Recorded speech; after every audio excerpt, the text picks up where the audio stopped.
চানখার পুলে 6 জনকে হত্যা করার মাধ্যমে যে অপরাধ করেছেন সেটার দায়ে তাকে দোষী সাব্যস্ত করে মৃত্যুদণ্ড প্রদান করেছেন। একদিন এই তল্লাটের পুরোটাই ছিল আপার দখলে।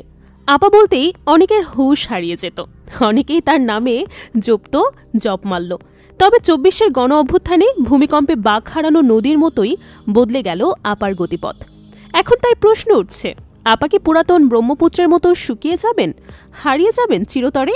ঘটনার শেষে শেষ নয়, আপা আওয়ামী লীগের নেতৃত্বে থাকবেন কিনা এখন উঠছে সেই প্রশ্ন।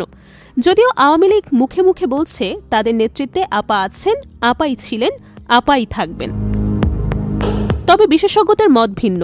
তারা গাছে মগডালে বসে বয়সের ভারে ঝিমোতে থাকা হিংসাত্মক বাজ পাখির কোনো ভবিষ্যৎ দেখছেন না, উল্টো দেখছেন ঘনিয়ে আসছে শেষ ধাক্কা, পড়ে গেলেই সর্বনাশ।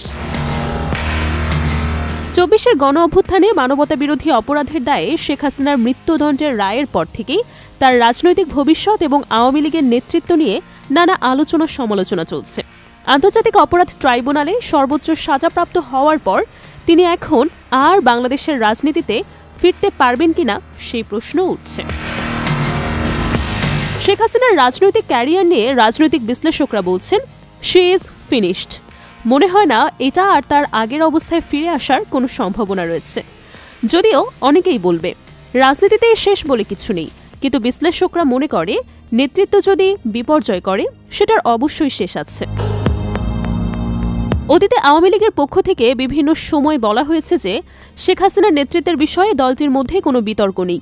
দলীয় সভাপতির বিরুদ্ধে মৃত্যুদণ্ডের রায় ঘোষণা করার পরও সে অবস্থান অপরিবর্তিত রয়েছে বলে জানাচ্ছেন নেতারা। আওয়ামী লীগের নেতারা বলছেন ওনার নেতৃত্ব নিয়ে কারো কোনো প্রশ্ন নেই, যতদিন উনি বেঁচে থাকবেন ততদিন আমরা তার নেতৃত্বেই সামনের দিকে এগিয়ে যাব। 2024 সালের 5ই আগস্টের পর আওয়ামী লীগ যে ধরনের নেতৃত্ব শূন্যতা দেখা যাচ্ছিল, গত 1 বছরে সেটা অনেকটাই কাটিয়ে উঠতে সক্ষম হয়েছেন বলে দাবি করেছেন দলটির নেতারা। ভারতে বসে শেখ হাসিনাকে দলীয় বিভিন্ন বিষয়ে নানান দিক নির্দেশনাও দিতে দেখা যাচ্ছে। যদিও রাজনৈতিক বিশ্লেষকদের মতে বর্তমান রাজনৈতিক বাস্তবতায় আওয়ামী লীগের পক্ষে সহসাই ঘুরে দাঁড়ানো সম্ভব হবে না। রাজনৈতিক বিশ্লেষকরা মনে করছেন 2024 সালে আন্দোলনের সময় প্রাণহানির ঘটনায় অনুশোচনা প্রকাশ করে ক্ষমা চাওয়ার পরিবর্তে দলটির নেতারা এখনো জুলাই গণ অভ্যুত্থান যেভাবে দেশে বিদেশি ষড়যন্ত্র হিসেবে দেখানোর চেষ্টা করছেন, সেটি শেখ হাসিনা ও তার দল আওয়ামী লীগের রাজনীতির মাঠে ফেরাকে আরও কঠিন করে তুলছে বলে মনে করেন তিনি।